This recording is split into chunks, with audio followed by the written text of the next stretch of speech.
Nicolas Chaudin, vous êtes co-commissaire de l'exposition Voilà les Deltons, ici au Musée de la Chasse et de la Nature à Paris. C'est une exposition, c'est une première, parce que c'est la première fois que ces photographies sont exposées. Oui, c'est la première fois qu'il y a une exposition entièrement consacrée à ce studio photographique qui apparaît ça et là dans plusieurs publications traitant de la fin du 19e siècle, de la Belle Époque et évidemment de l'essor des loisirs équestres. Mais jamais on avait fouillé, si vous voulez, et le fond et l'histoire de ce studio.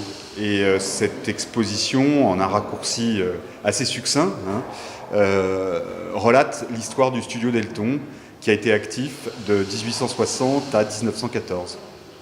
La particularité du studio, c'est de photographier les gens à cheval ou au guide de leurs attelages.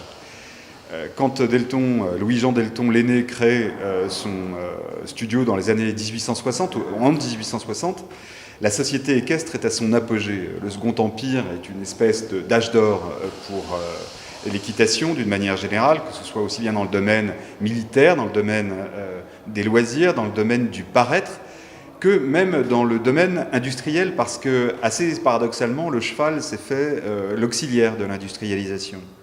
C'est aussi l'époque de l'essor des courses.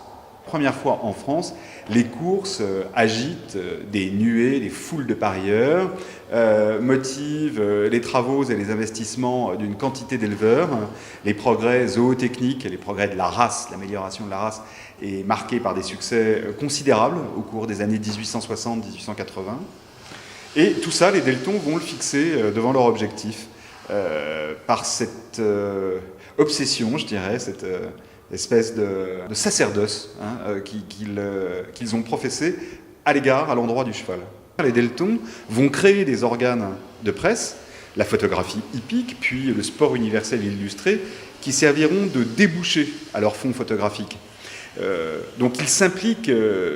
Non seulement ils s'impliquent, si vous voulez, dans la société équestre par le portrait qu'ils vont en faire, mais en plus, ils s'y impliquent parce qu'ils vont notifier, communiquer dans leurs journaux tous les progrès qui touchent aussi bien à l'amélioration de la race qu'à l'amélioration technique des attelages, qu'à, je ne sais pas moi, l'ouverture de studbooks pour les chevaux de trait comme pour les chevaux de course, de sport.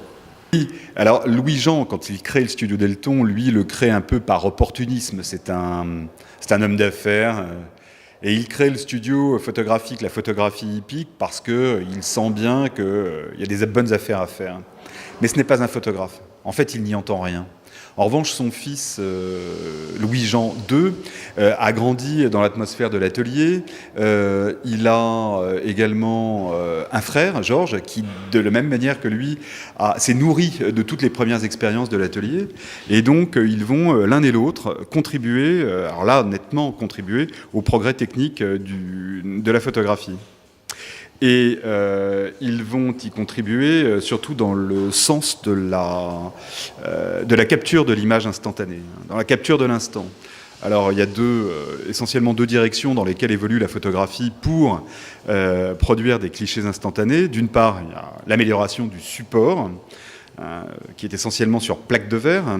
Et donc on passe d'une solution au collodion, humide ou sec, peu importe, mais qui nécessitait sur plaque de verre un très long temps de pause, à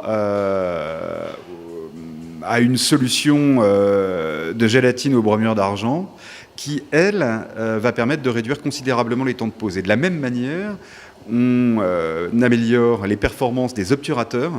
Et c'est très important, ce petit détail, parce que c'est précisément là que les Deltons vont marquer la photographie. On ne peut pas dire qu'ils aient apporté des progrès décisifs, si vous voulez, mais sur ce micro-secteur du déclencheur, les fils Delton, qui est un secteur mécanique et non plus chimique, les frères Delton vont apporter des améliorations décisives qui leur permettront, par exemple, en 1884, de prendre la première photo finish, ce qui n'est pas rien dans l'histoire de l'image hippique.